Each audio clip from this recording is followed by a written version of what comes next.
welcome to Across the Bifrost, the Mighty Thor podcast, where on each and every episode we explore the world of Marvel's Mighty Thor. My name is Ryan Doze, I am your host, and I am so excited to have you along on this episode today because on today's episode we are jumping back into our Jason Aaron retrospective. Now, if you've been with us for the three other parts of this retrospective, you know that Jason Aaron is a writer of Thor that I hold very near and dear to my heart. His stories were really the first Thor stories I ever read. After the original Thor movie came out, I was looking for other comics to engage with, and his stories just resonated with me. I loved them, and that's why leading up to Thor Love and Thunder, that movie in July is going to feature a lot of Jason Aaron themes in it, a lot of his characters and parts of Thor's world that he has a very big imprint on. So leading up to that movie, we are going to do most of, if not all of his run. I am really going to try to do the majority of his run on Thor, but as we get closer and closer, there's so much Thor that I want to cover. There's so many parts of his world that I want to make sure you have access to through the podcast. So we're going to do our best. And on today's episode, we are going to do part 4. This is going to be covering a story called The Last Days of Midgard. These are actually the last few issues in Jason Aaron's part of his run called Thor, God of Thunder. This is an integral part of Thor's story. And in today's episode, we are bringing back some guests. Hayley Hobbs and Brian V. Klein from Source Pages are coming back on the show to talk about part 4 of our retrospective and to cover this awesome, huge, mega story. There's so much that we're going to talk about in here. Thor fights a mega corporation run by a Minotaur, obviously. He's going to fight some trolls that we're familiar with. My guy Ulick shows up, and King Thor in the future is going to fight against Old Man Galactus. It's going to be a complete thrill ride of a podcast today, so I'm glad that you are here to listen. Before we get started, I do want to thank those who have joined us on Patreon. Thank you for joining the Thor Core. I hope you're enjoying those episodes, the exclusive Patreon podcast, I've Got Issues, that we do every few weeks. I really enjoy doing that show because I'm able to talk about more of the comics that I'm reading outside of the world of Thor. Like we talked about Marvel's Dark Ages by Tom Taylor. I love that series. It is so much fun, and it just wrapped up recently. So I'm going to have to cover the last issue sometime very, very soon.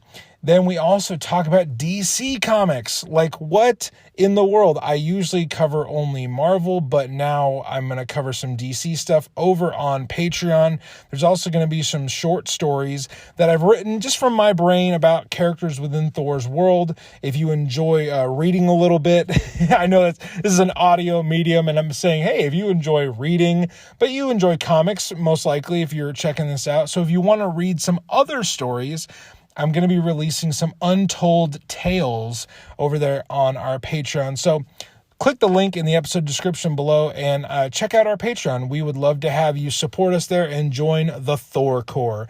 But on today's episode, we're going to jump back in to my favorite thing that we're doing on the podcast right now, this Jason Aaron retrospective with Brian and Hayley from Source Pages covering The Last Days of Midgard.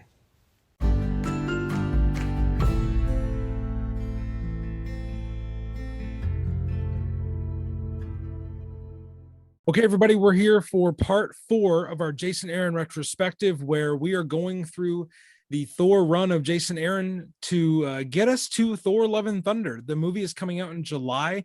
It is going to be a ton of fun, and there's several different aspects of the movie that are going to be informed by Jason Aaron writing Thor. Namely Gore the God Butcher and Jane Foster becoming worthy to wield Mjolnir. But there's other aspects of how Jason Aaron writes and creates Thor stories that I wanted to highlight with this retrospective. We have come to part 4, where we are going to look at issues 19 through 25 of Thor, God of Thunder. These are all collected in an edition called The Last Days of Midgard.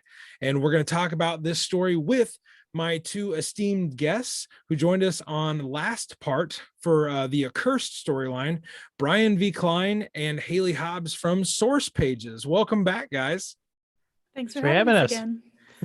So if you are unfamiliar about Source Pages is a reading collective where they do all the hard work so you can go to the movies with the most knowledge possible. Is that a fair way of saying it, guys? The hard work is definitely in quotations. Yes, it is. It's hard work in the sense that we get to read comics and take extensive notes and discuss them. Like I said, I joke with my girlfriend Liz. It's like, oh, I got homework to do. I got to read some comics. Yep.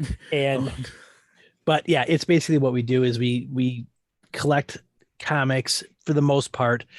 What our main focus has been as primers for Marvel and even like DC stuff that's coming out to get people that aren't familiar with how the comics are such a huge influence on the stuff we see on TV and in the movies, and give them a little bit better grasp on what you can see, what a source is going to be used as a motivation or like a primer for movies and stuff like that. And then also it's just fun to read and talk about comics, Always. That's exactly that's why this show even exists. You did just mention something, Brian, that I would love to, completely off topic, but I really wanted to hear from two individuals who also do a show, and you're reading stuff, pretty consistently. Your girlfriend and Hayley, your husband, like how, when they see you guys doing your homework, are they like fans, or are they like, oh my gosh, you're such a nerd, quit reading these books? Like how have they kind of taken to you being part of Source Pages? I'll let Hayley go first. Yeah, my husband's a big reader. Like we said on the last one, Brian sent him his a set of those. I'm gonna call them the Lord of the Rings encyclopedias, and Nathan like buzzed through them. He's the fastest reader I've ever seen in my life. Lucky him. And yeah, it's amazing. I'm kind of slower, but I'm also taking notes. And so he just looks at me. He's like, "You're just so in your element right now. Aren't you taking notes on something you're reading?" And I'm like, 1,000%. So locked in. Yes. Yeah. And on my end, Liz and I basically this is sort of the medium when how we met. Oh, awesome. So she is big. She's been on the show before we did our year-end thing. She's reading along. She's already asking me so many questions about she's already done reading the Jeff Lemire run of Moon Knight. And so she's going to read it again. And she also was doing this beforehand. We actually met through the network, the Stranded Panda Network. And it's basically like it's not even a question in my mind now that she's like we call each other, we're our persons, because it's like she's my soulmate. We connect on so many levels, and it's just like she understands and she geeks out about the same things that I geek out about. And it's perfect. So now it's just like we've got her, I've got her going through certain things that she's always wanted to do. And now it's like, it's cool just being able to do it with another person. Yeah, that's related like that. It's great doing the stuff with Hayley, because we would even do stuff outside of the comic books and stuff like that. But it's having a person sitting there and we're both getting excited, like we were watching Peacemaker together, and some of the stuff that pops up, and it's just like we're both laughing and reacting to the same way as that. And especially with Hayley and I basically met through, or we had known each other, but became better friends through our mutual love of everything Star Wars. And seeing the stuff in Mandalorian season 2 and in Book of Boba Fett, where they start referencing all of the Clone Wars things, just like geeking out with like, was that Cad Bane? Yes, it was. Oh my God. Oh my yes, God. It was. Yes. And then other people are going like ungodly early hours. Yeah. It's like 5 in the morning. And I'm just messaging her. Oh my God. Oh my God. Just wait until you see this. Yeah. And then that's the thing too, is that also helps us with sometimes what we're trying to go and cover next is things that you realize that not everyone knows or had seen Clone Wars. So they might not know who these people are that are just popping up. Me being a reader, when Cobb Vanth popped up in Mandalorian, he was introduced in the novels. It's like, that's the guy that had Boba Fett's armors in the Aftermath novels. And it's like, it's because the people that are in charge of the Disney Plus shows, Jon Favreau gets a lot of credit, but Dave Filoni is literally like he is Lucasian through and through. He actually studied under him with the Clone Wars, and he knows there's people that know Star Wars. Dave Filoni knows how to make Star Wars. He knows what the inspirations are. If you have any questions, if you have Disney Plus, read or go. There's an episode of when they did the Hayley, what's the name of their show. The gallery? Yeah. Where he sits the there. Season of Mandalorian. He talks for about 10 minutes, and everyone that was there, Taika Waititi and Favreau, and everyone is just like just in awe with him explaining the motivations and why things were done this way. And they're just like, oh my God, you're right. And he's just like, yeah. And that's the thing I love about that is like, I've been watching Clone Wars since it came out, and now everyone's realizing how great Dave Filoni is and how he can steer this ship right. And I'm just glad that he's getting a lot of the credit that he deserved and he's been deserving for the last 15 years. So the long answer to your question is we're all a bunch of nerds. Yeah. Hayley, my favorite part of that answer was that we switched very quickly from our people, and Brian was like, isn't Dave Filoni the best? Dave Filoni is the best. And truthfully, he is. Like, you're totally right, Brian. Brian did karaoke with him once. Yeah. You did not. I did. It's my favorite story of Brian's. We'll talk about it more after. Yes. Yeah, there was with me being, I'm involved with the Rebel Force Radio Star Wars podcast, which is the world's. Yeah, they have there's a show on there that we do. It's called the Babu Freaks, which is Jimmy Mac's like side group, and I'm in that, and I've been friends of theirs for years. And back when it was a lesser thing, the Clone Wars. I mean, I've met Ashley Eckstein and James Arnold Taylor and all the guys from the show because they would come out to these functions and stuff. What? And yeah, so it's. Have you ever met Sam Witwer? Oh yeah, he's a local boy. He's from Northbrook, Illinois. So, yeah. You know what? I don't feel like I deserve to share the same microphone and audio with you. Oh right now. no, it's yes, no. Trust me. It's I've existed in rarefied air. Well, Brian's older. That's the thing. Yeah, I am a lot older than I'm a lot older than I act. Well, man, honestly, I could easily turn this into a Star Wars podcast, but it is a Thor podcast, and we're here. Yes, that's right. To talk about Jason Aaron, Volume 4, The Last Days of Midgard. This is a great story. It's also kind of two stories. So there's two main things going on here, and I'm going to give a brief synopsis, and then we're going to jump into kind of Brian and Hayley's favorite parts. And like we did last episode, we're just going to kind of pull at those threads and see what we come away with. Listeners at home, I would encourage you, if you have access to Marvel Unlimited, or if you want to go buy a great book to prepare for Thor Love and Thunder, this is a great one to get in your collection. Also, I know we've come to a point where this is the fourth retrospective we've done. A great way to get a collected edition of these stories is the Jason Aaron omnibuses. Yes, he wrote so much Thor that there was multiple omnibus written for him. And if you're unfamiliar with that word, it's just a giant collection of comics. So you get a lot of bang for your buck. So just go seek these stories out, and you can enjoy them just like the three of us have through reading them in the last few weeks. So here is our very worthy synopsis for The Last Days of Midgard. Thor battles to save Earth, but who can he fight when the planet itself is dying? SHIELD agent Roz Solomon has a suggestion. The world's most nefarious energy company, Roxxon, and the ruthless new CEO known as the Minotaur. Has Thor met his match in the form of a multinational super corporation? Meanwhile, many millennia from now, a future Thor faces a very different battle to save what remains of the Earth. He battles to fight Galactus. King Thor and the goddesses of thunder are all that stand between Galactus and the planet he's been dying to eat for a long time. But even if Thor wins, the world is doomed. And in the present, Thor makes a final stand against the Minotaur, Ulick the Troll, and Roxxon's forces, but not even a god can save everyone. So, much like the last part of our retrospective, there is a lot to unpack there.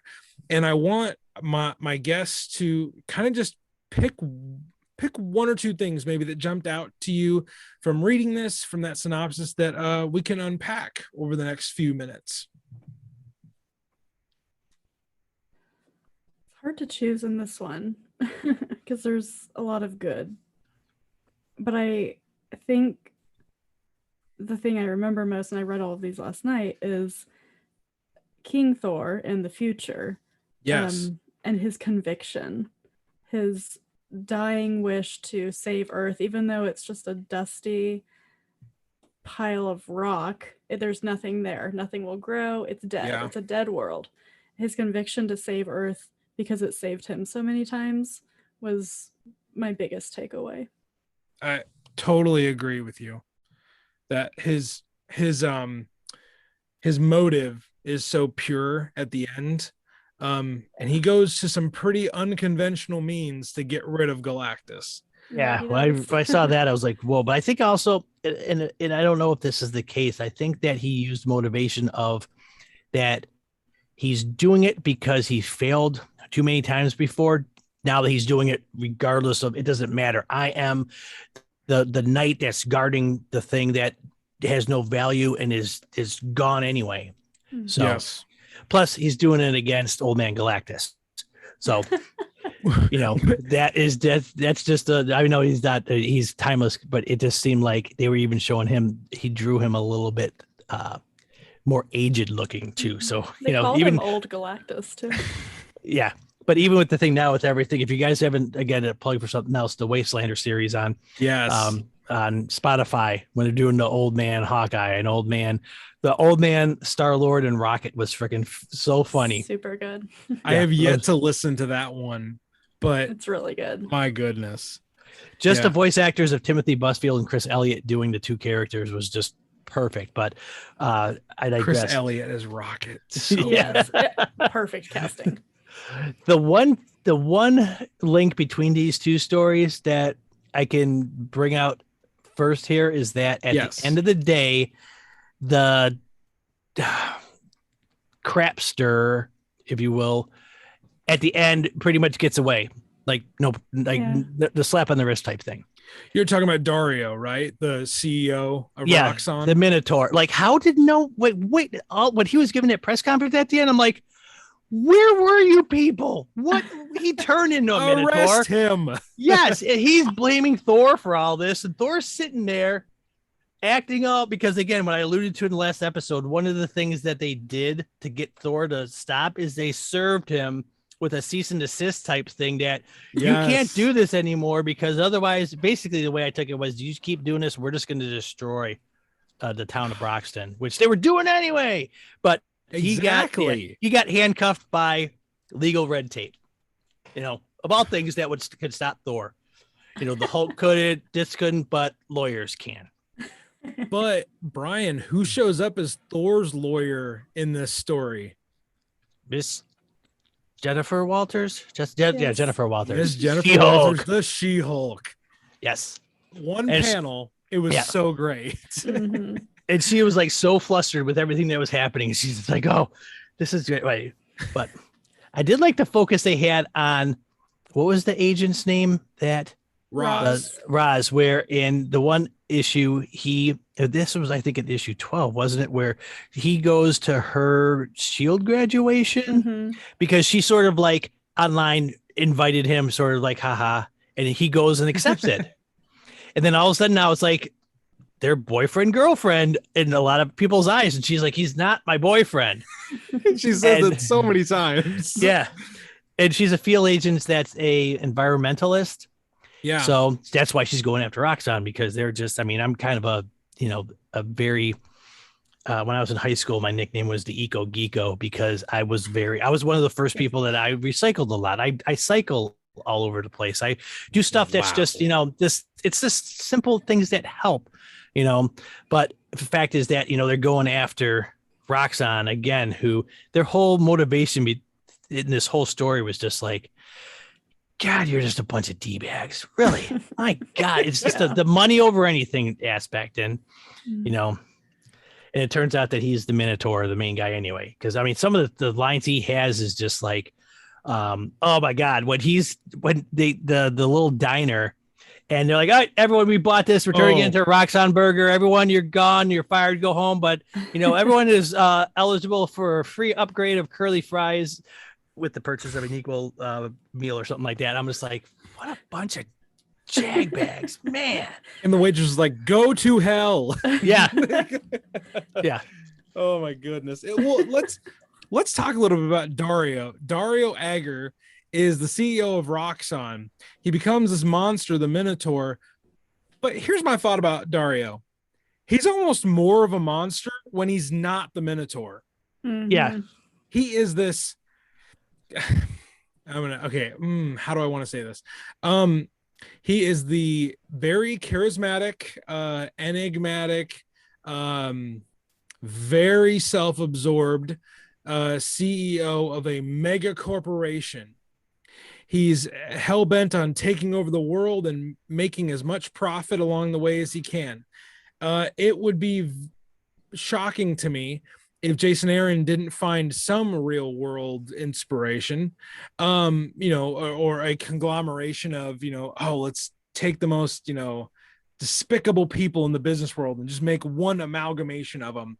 But when you looked at Dario, what were some of the things that, I don't know, stood out to you about him? We've mentioned a few things, but he permeates this story and he just feels like he's such a gross character. Yeah, he's very much like almost, I had to wash my hands sometimes when he was on there because it's just like he's so despicable and so like real life, where I'd just be like, if he was a real person, I would just be, I'm definitely not doing anything to give my money to Roxanne. Mm-hmm. I know that one little person isn't going to do it, but mentally, when I there's, companies that if they're just run or do bad things, it's just like, I'm not going to boycott them as a big thing. I'll boycott it myself because it makes me feel good like that. But him as a company, especially because they focused a lot on that in some of the storylines are like, because we did this, we just lost $400 million. And it's like, well, we saved some lives, but it's just like, it doesn't matter. We lost this money. It's like, how much value can you put on a human life? And obviously with him, it's none, because he was just like destroying this town out of spite. Because the way I got it, and again, I read it kind of facts, is that Broxton is the town where Jane Foster is there, right? Yes. Yep. Okay. So that's the town that she's living in now. And so that's why they focused on it. And it just, because at the end of it, they changed Broxton to Roxanne. It's like what was the logo? Like where gods even fear to enter or something like that. Where gods fear to tread. Yeah. And he couldn't go there anyway because of, legal red tape. The restraining order. Yeah. He had a restraining order against the whole town. Yeah. Dario. Well, he has no soul. That's the crux of him. That is a great way of putting that. He is a completely soulless bastard. Pretty much. Yes. So Dario is kind of he's the main villain. He wants to get back at Thor. He's hell-bent on taking Broxton down. But because Thor is Thor and, Thor's got a Thor, he breaks the trespassing, mandate. And Dario even sacrifices all of his lawyers. And Thor's like, hey, look, you don't have any lawyers anymore. So he turns that, negative into a positive. But then the rock trolls show up and Thor rekindles an old a fighting flame with Ulick the troll. Listeners of this show know that Ulick is my favorite Thor villain. I know, and for the record, I know he's not the best one. I just said he's my favorite because he's this big bumbling brute and he never wins. He's a lovable loser. But he shows up, and Brian actually showed us when we were in between these recordings here. He has a great Ulick figure. My gosh, it's just good to see Ulick getting some acknowledgement in these stories. But he's kind of like the head of security for Roxanne. Just got to get him in there. I wanted to talk a little bit about some new characters that are introduced in this story. Hayley referred to at the beginning this conflict that King Thor, old man Thor, has with Old Man Galactus, and it's an avenue that that's used to introduce us to three fantastic new characters, the goddesses of thunder, Thor's three granddaughters. What did you guys think of these characters? So they show up to save Thor as Galactus is, getting some pretty impactful blows in on the king. What did you think of these new characters? I would love to know your opinion, because you're new to Thor comics and these characters are brand new. So I would love to know. I didn't get super connected to them yet, but I enjoyed them, especially in the last issue where you see more of their personalities in that one, because they're in the library reading different stories, and you've got the impetuous one, you've got the leader, and you've got kind of the introvert, right? And those are like, that's the trope. If you have a trio, you have to sort of have all of those personalities. So I would be definitely interested in reading more of them in the future and seeing where their adventures take them. Yeah. I did like they sort of had, especially when King Thor, who I kept in my mind thinking him because they have the way he draws King Thor, it makes him look just like Odin. And I guess that was the whole point of it too. Yeah. Is that the three of them one was pretty much like the angel on his shoulder. One was like the devil and then the middle one, like, I think that was I forget which one it was sort of just like, again, playing the sides of it, because one of them was just like, oh yeah, just, you can't do this. And then the other one was just like, oh yeah, go ahead. And it's almost like it's his consciousness because or conscience, because he is just, he's still that Thor where I'm going to defend this planet. I don't care.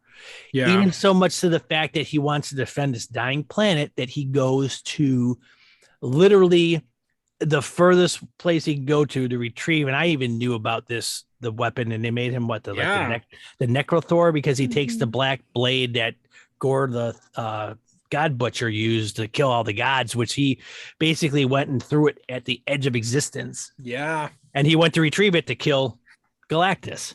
Oh, so cool. Yeah, that whole scene was cool. And I actually liked the way that they resolved it, was the fact that what they did the deed, the blade itself just, disappeared and it got destroyed. So it's like, it's out of the because when he came back and the granddaughters were like, what did you do? Why do you have this? Like, well, because again, ends might justify the means. And, they kind of did, because the earth got reborn. So yeah, it was the in the present day, it's the tears of Thor that, they cause the world to kind of fall apart, but in the future, it's the blood of a god that rekindles the earth. I thought that was a really cool kind of duality there. I also love that at the end where he sort of like had to settle with Mars then, as like that was the thing he had. Second best. Yes. He's like, all right, well, I can't have Earth. Might as well have the redheaded, stepsister over here, I guess. So. And Galactus is bonded with the All Black at that point, which is just a horrifying proposition, because the All Black is nothing to bat an eye at. No. The main present day story, it concludes with this big fight between Dario, the Roxxon people, and Thor. And then the fight doesn't really last that long. The Minotaur side of Dario really isn't a match for Thor, and Thor knows that, Dario knows that, and he takes out Ulick and the Minotaur pretty quickly. He took out Minotaur like on the first blow. Didn't he like drop something on him? Yeah, they really don't fight that long. No, it was like boom, done. It's like, okay, he is powerful. And that's why I say, like, Dario as just a man, as the CEO of Roxxon, is more of a maybe an imposing opponent for Thor, because he uses very underhanded means to defeat him.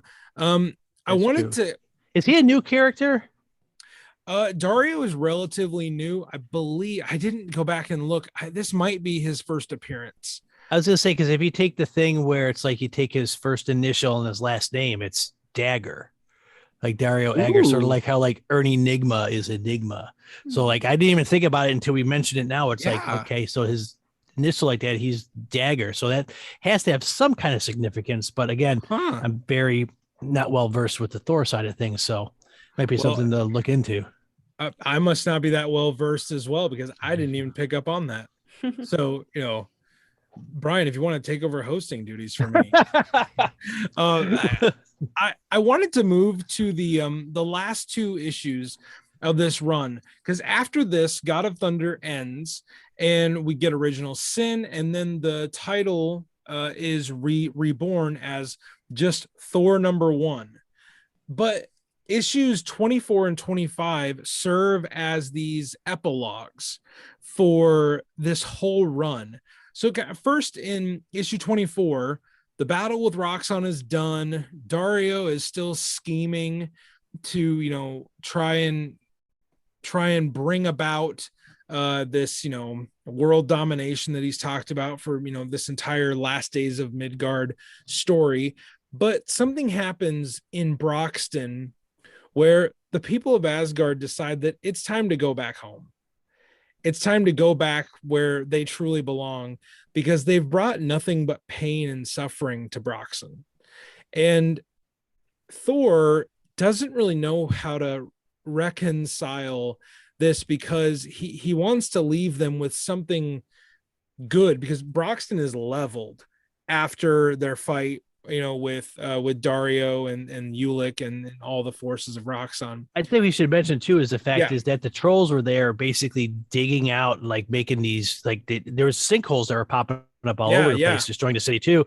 And I'm assuming that was due to the fact that the trolls were under there, because when Ulick, they brought a bunch of the trolls, and I'm assuming that they pretty much just created these holes that would cause the sinkholes then, which helped destroy the town even faster, which made it look like the Asgardians, or Asgardia, the floating city they had, was, all their presence there was causing it, not the fact that, again, we had mentioned that when all this was said and done, Dario got away scot-free, blaming the Asgardians when it was him and the trolls. And again, I'm reading to go like, what's wrong with you people? And then again, it's just like the Asgardians are just like, yeah, we got to go. And like, I felt so bad for Thor, because it's like he's at the end still trying to just do the right thing. Yeah. And he's just getting stonewalled by everyone. And especially in this one, he's getting stonewalled by his mom too. But there's a lot of, in the 24th issue, there's a lot of tension and a lot of struggle. I'm sure we were all happy to see when Roz shows up at the end, and Roz has been fighting hard this entire storyline to bring Dario to justice, and she doesn't end up bringing him to justice in the legal sense, but she does punch him square in the face. And she's not violent. She's not a violent person, especially when she's just like, I had to kill 11 trolls today, and then she's like 12, 13, 14, because she's just sitting there, and again, we haven't mentioned this at all. Her interplay that she has over the intercom, or like her headset with Coulson, yes, is so funny, because he's just being like, I could not help but just imagine Clark Gregg being that character from the TV show, in her ear, being that kind of snarky role. It was just so well written, but it was so minimal, and especially like her like updated Lola car, spacecraft, whatever you want to call it, was so cool. I mean, it's so multi-purpose, and I owe Coulson another car. Yeah. There goes a couple $1 million. Speaking of Roz, there's a conversation that Roz and Thor have in issue 24 that much like his conversation with Ivory Honeyshot at the end of the last storyline, it kind of serves as a check-in as to where is Thor now? Like, what is he thinking? Where is he at? And this conversation with Roz, I just want to read real quick and maybe get your guys' thoughts of this chat that they have. Roz does get in a crack about like, you haven't been telling people I'm your girlfriend, right? Just as like a funny little like intro to the conversation. And she notices that Thor isn't responding. So she's like, Thor, you okay? And Thor says, Roxxon has won. Dario Agger is a murderous monster who consorts with trolls and yet walks free. And now even the Congress of Worlds has bent to his will. It has been decided, Asgardia must go. You're leaving the Earth, Roz says. Aye. But what about Broxton? Thor says, the first time I remember laying eyes upon Midgard, the people still lived in caves and fought one another with stones and sticks. In those days, I came here to make war, revelry, to be worshipped and feared, and above all, to destroy. The world and its people have changed so much since then, but have I? And Roz challenges him and she says, all I know is you will not find the answer up there, or up here, as she's referring to Asgard. And then Thor and the Warriors 3 and a bunch of other Asgardians, they're Bifrost beamed down to Broxton, and they say, people of Broxton, I know this is a hard time. This is a time of great hardship for you all, but the gods of Asgard would humbly ask thee a favor. May we please be of assistance? So this final gesture before they leave, they've really brought nothing but pain to these people. This last final gesture, Thor humbly offering to serve them. What did you guys think of this kind of change of tone with how Thor sticks up for these people, and now he's like getting his hands dirty to help them rebuild? What did you guys think of that scene? I'm curious. Oh, go ahead. I thought first off, it was very much like the character, because he was the whole time fighting to stop this and to protect the town, and it didn't work. And so they make this gesture like, yes, we're going to help. And they were kind of, actually, the townspeople were kind of like hesitant about it. And then I thought it went from being so heartfelt to being like, oh my God, I started laughing when the kid was just like, what are we going to do? And then Thor offers up his freaking sky castle. Like, he takes it from the floating platform and just plops it on the ground. Yeah. And you're like, here, this is where you guys gotta live now. So there's this town in the middle of they're in Oklahoma, right? Yes, Oklahoma. Yep. They're in Oklahoma, and then all of a sudden there's this gigantic like Asgardian castle there now that the people are gonna live in. And it's like, it's got the big foyer edge. I'm like, okay, that put a little bit of levity in like this could work type situation from being so dour. But it was just like, that was sort of Thor's motivation in my mind this whole time, was to stop them and to save this town, because he feels kind of, responsible for the fact that happened. What about you, Hayley? I felt like it was a little bit hollow from everyone Really? but Thor. Thor is very clearly committed to helping. He doesn't want to leave. He wants to stay. And All Mother is making him leave. She's, she has a speech with him about, you have to learn to let go. And I'm like, woman, he just leveled this town. I mean, not just him, but yeah, obliterated. And so you're gonna offer some gifts, like here's a fountain and here's I forget whatever else she gives them. And yeah, sorry we ruined your Here, lives. Thor, move some rocks. And then they're like, bye. Okay, hold on. Before you go, the stuff they gave him was, she gave him a fountain with water that'll always be there and always be clean, and like the seeds and stuff like that. It was a very minimal gesture, but in the long run, I'm like, that's gonna be, might actually be more purposeful than this gigantic freaking castle that they got. But Thor's gesture was like from the heart. Yeah, it was just, but it was also kind of just like, oh crap, I forgot a gift. Here's the one thing I have closest to mind. Just looking around like, oh, I got it. The most organized. Here you person. go. It's like when you're going to a Christmas party and you're like, oh shoot, there's a white elephant gift exchange. Yes. Just what's the randomest crap Here's I can an grab? old flip flop. Yeah, just like, oh, someone's gonna get this and not like it. I'm gonna re-gift some stuff. That's really funny. But then then the issue ends. And we're left with one more issue that really has nothing to do with the rest of the story. And I kind of want to just get maybe some quick thoughts about issue 25, because the story of God of Thunder ends and we get basically two short stories. Brian alluded to this earlier on in our conversation. One of the stories is Thor fighting frost giants, and I'm sure that it ties back in later on in the run.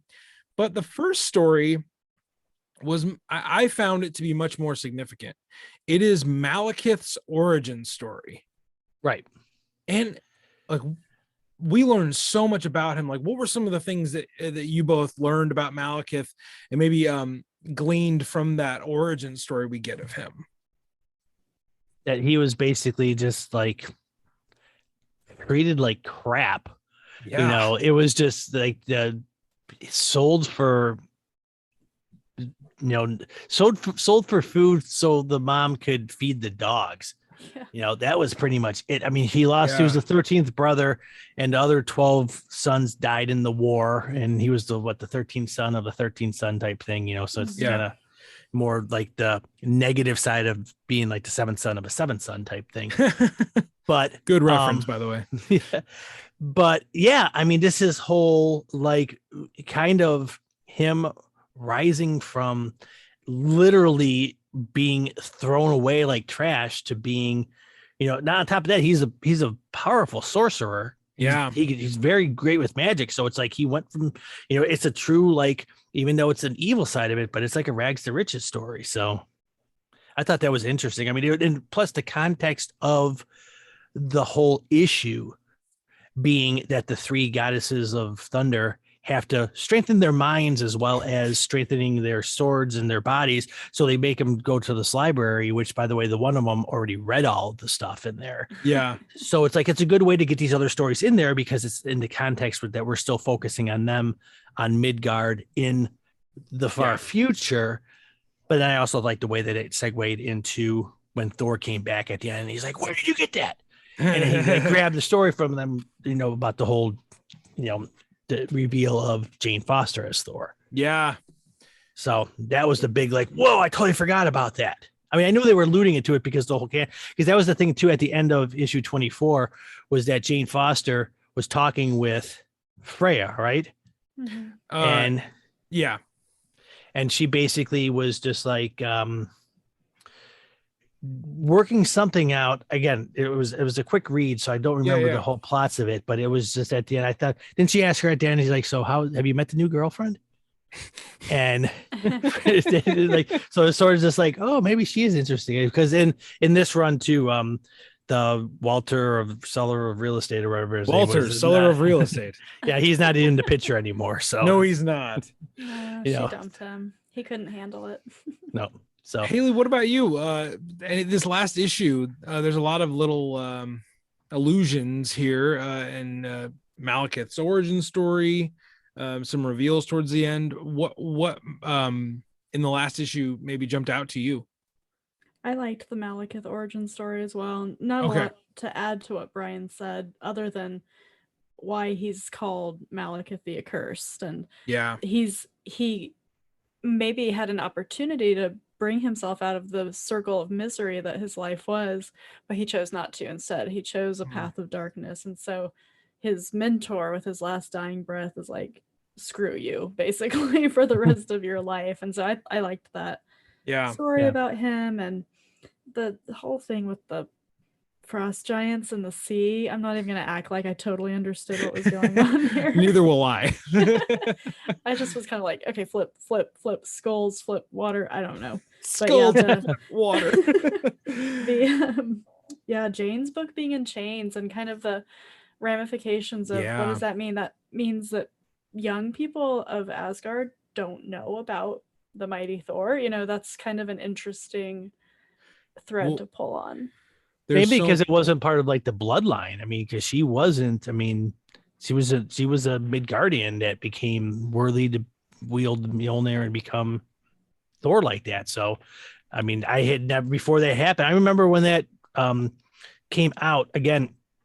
promoting other podcasts. If you guys listen to This Week in Marvel or the Pull List, they go through and deep dive for 45 minutes of all the new stuff. And I've been listening to it for 10 years now. And I remember when great show. Jay Foss, it's a great way to talk about, this is the one, Ryan Panagos is the host of it. And he's the guy that we tag a lot because I talk back and forth with him on Twitter. I'm like, hey, come on to Source Pages. If we got freaking Agent M on there, it would just be like, oh my God, this is awesome. We got literally, he's the guy made into a Marvel character too, but I think he's the director. He's basically like their online director. And he's like the Marvel version of, I mean, I can't even compare the fact that how much I know about Star Wars. He knows 10 times that about Marvel.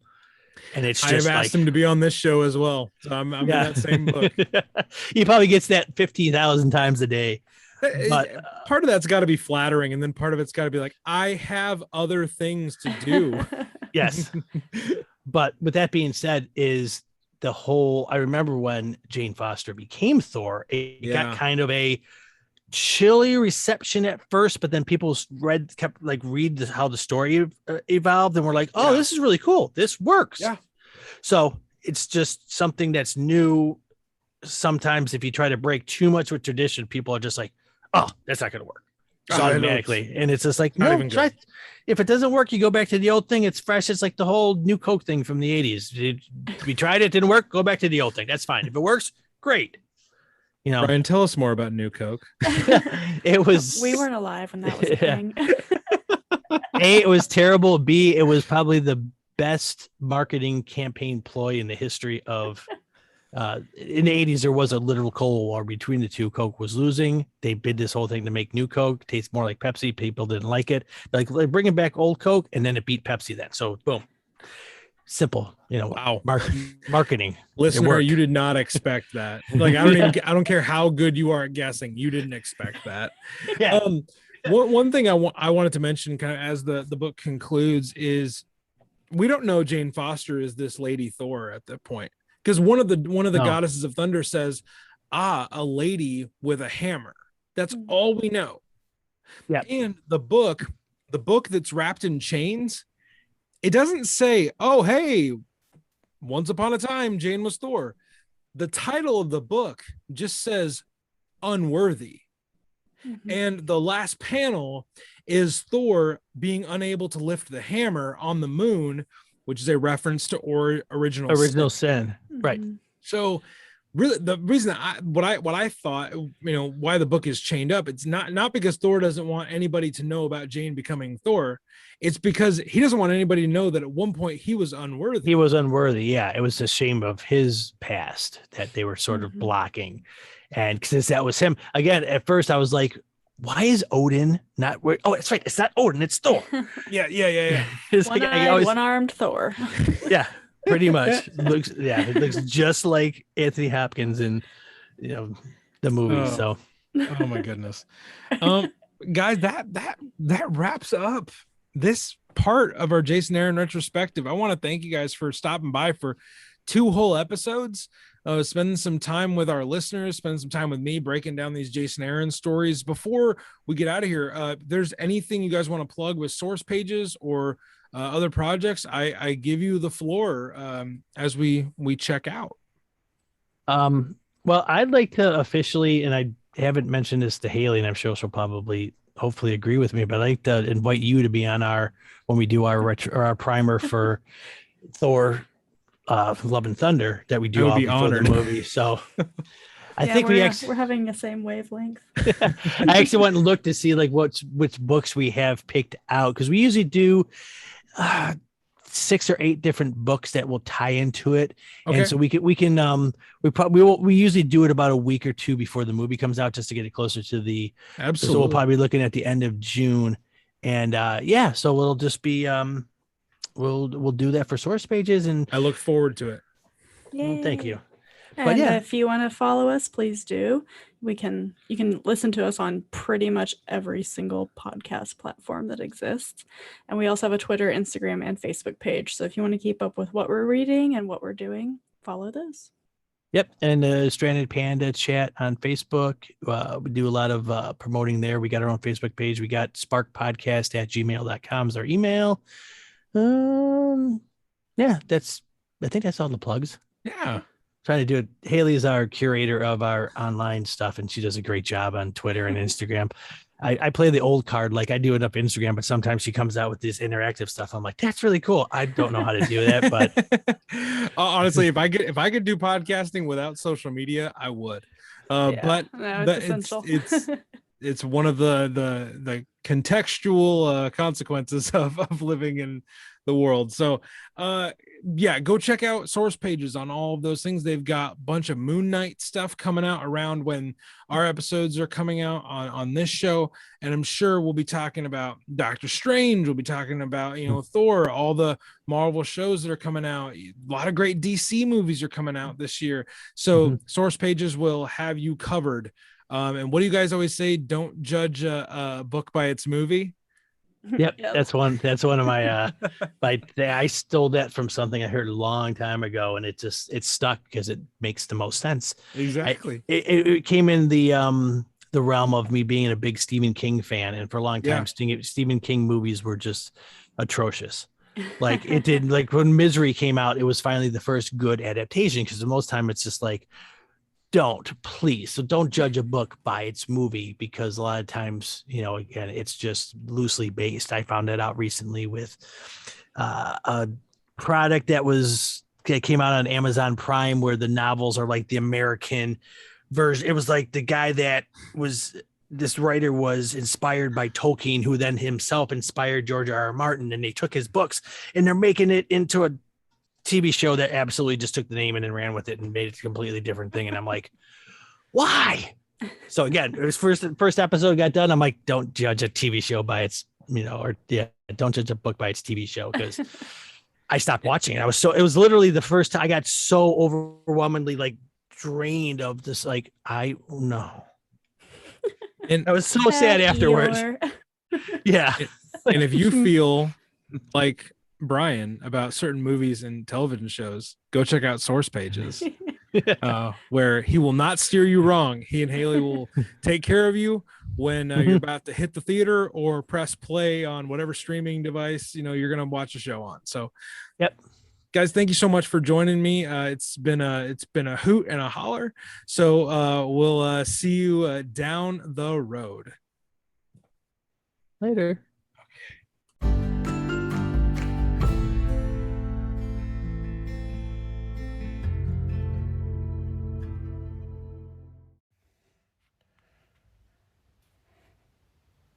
There you have it, everybody. That is the fourth part of our Jason Aaron retrospective. I want to thank Hayley and Brian from Source Pages for stopping by and just checking out some cool comics with us. They're great at reading and reviewing and bringing different insight to these stories.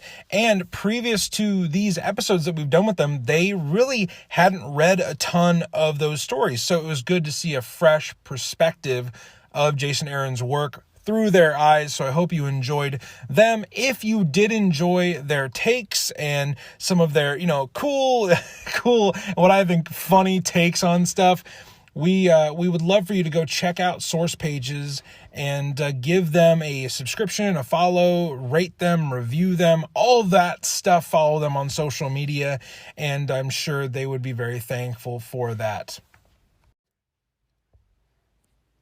As we head out here, though, I want to just maybe fill you in on something that we've got coming up soon. There's so much great Thor stuff that's coming out in the next few months, and we will do our absolute best to cover all of it as we get closer again to July and Thor Love and Thunder. There's so many things coming along with that.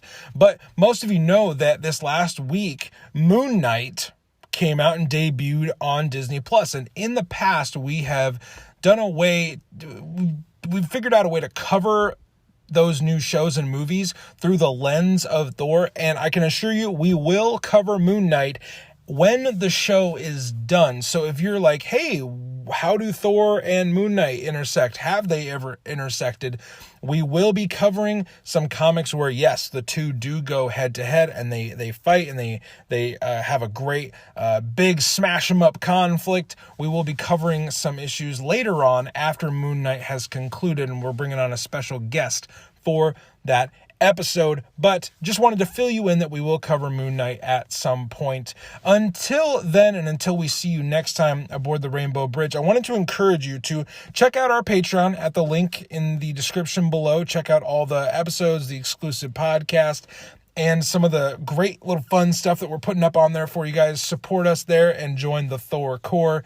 You can also share this episode with a friend. If you have somebody that, like reading comics with Brian and Hayley, it's so much fun to discuss comics and characters and themes with other people. So if you share this with someone else, you can share the gift of Across the Bifrost with them. That would be a great way to also support the show. Until we see you next time aboard the Rainbow Bridge, I encourage you, dear listener, friend of the Bifrost, to stay worthy.